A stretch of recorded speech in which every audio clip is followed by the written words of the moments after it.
D.El.Ed pre entry test বা entrance এক্সামে বাংলা ভাষার কোন কোন টপিক থেকে প্রশ্ন আসবে এটা আমার জানা খুব দরকারি। তো তার আগে বলে দিই, বাংলা ভাষা থেকে আপনাদের 15 নম্বর আসবে, 15 মার্কস, মাত্র 15 নম্বর আসবে, মাত্র লাগছে। কিন্তু 1 নম্বরের জন্য কিন্তু ভাই আমরা হেরে যাই, তাই না?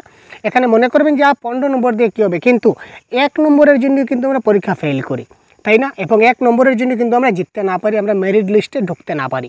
সুতরাং এক নম্বর, এক একটি পয়েন্ট, এক একটি নম্বর কিন্তু গুরুত্বপূর্ণ। 1 নম্বরই কিন্তু যথেষ্ট ইম্পর্টেন্ট আপনার সেই অ্যাডমিশনের জন্য বা যে কোনো এক্সামের জন্য 1 নম্বরটাই খুব গুরুত্বপূর্ণ। তাই বাংলা ভাষা থেকে টোটাল 15 নম্বর আপনাদের আসবে। তো কোন কোন টপিক থেকে আসবে সেটা একটু দেখে নিন। প্রথমে আপনাকে দেখতে হবে ভাষা শিক্ষণের উদ্দেশ্যাবলী, অর্থাৎ অবজেক্টিভস অফ ল্যাঙ্গুয়েজ টিচিং বা ল্যাঙ্গুয়েজ লার্নিং। তারপর ভাষা শিক্ষণের প্রয়োজনীয়তা মানে ইম্পর্টেন্স অফ ল্যাঙ্গুয়েজ লার্নিং, সংশোধনমূলক শিক্ষণ বা রিমিডিয়াল টিচিং যাকে বলা হয়। ভাষা শিক্ষণের দক্ষতা মানে skill of language learning, listening, speaking, reading এবং রাইটিং স্কিল, ঠিক আছে। তারপর দেখুন ভাষা শিক্ষণের পদ্ধতি, ঠিক আছে, মেথড অফ ল্যাঙ্গুয়েজ টিচিং, গৃহভাষা এবং মাতৃভাষার মধ্যে পার্থক্য, difference between home language and mother language. এই ছিল আপনাদের প্যাডাগজি।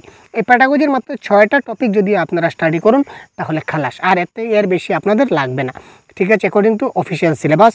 তারপর বাংলা ব্যাকরণ থেকে আরও কয়েকটা টপিক দেখতে হবে যাকে বলা হয় প্রত্যয়, উপসর্গ, অনুসর্গ যেটা আপনারা জানেন, সন্ধি সম্পর্কে প্রাথমিক ধারণা যেটা আপনারা আপকামিং দিনে অলরেডি আপনারা পড়েছেন, বা আপকামিং দিনে সেই গ্রামারগুলো শুধুমাত্র এসসিআরটি পেটে নয় অন্যান্য এক্সামেও আপনাদের যথেষ্ট কাজে লাগবে।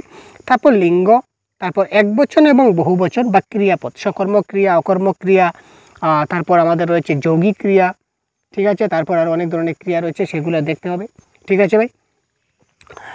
বাগধারা এবং বাগবিধির প্রয়োগ এবং নত্যবিধি, সত্যবিধি, ক্রিয়ার কাল, প্রবাদ প্রবচন। তারপর রয়েছে আমাদের পঠনবোধ বা পরীক্ষা, ঠিক আছে, পঠনবোধ পরীক্ষা মানে রিডিং কম্প্রিহেনশন, অর্থাৎ যে প্যাসেজ দেওয়া থাকবে, প্যাসেজ থেকে আমরা আনসার কী করে বের করতে পারি, এখান থেকে 3-4টা প্রশ্ন আপনাদের আসতে পারে। তো টোটাল 15 নম্বরের বাংলা আসবে এসসিআরটি ডিএলএড প্যাটে আপনাদের। তো এই ছিল তার সম্পূর্ণ বিস্তারিত সিলেবাস। তো পরবর্তী সময় আমরা প্রত্যেক দিন এক একটি টপিক, আমরা একদিনে একটা টপিক কমপ্লিট করব। এই 16টা টপিক রয়েছে, আমরা চেষ্টা করব 15 দিনে আমরা কোর্সটা আপনার বাংলা ভাষা কমপ্লিট করব। 15 দিনে আপনাদের পুরো সম্পূর্ণ 15টা ক্লাস দেব, আপনাদের পুরো কনসেপ্ট ক্লিয়ার, পুরো টপিক ক্লিয়ার, পুরো সিলেবাস কভার, ঠিক আছে ভাই। তারপরে আমরা প্রিভিয়াস ইয়ার কোয়েশ্চন নিয়ে ডিসকাস করবো, ইম্পর্টেন্স মক টেস্ট দেবো, সেগুলো পরবর্তী সময় হবে। আগে আমরা ক্লাসগুলো কন্ডাক্ট করব।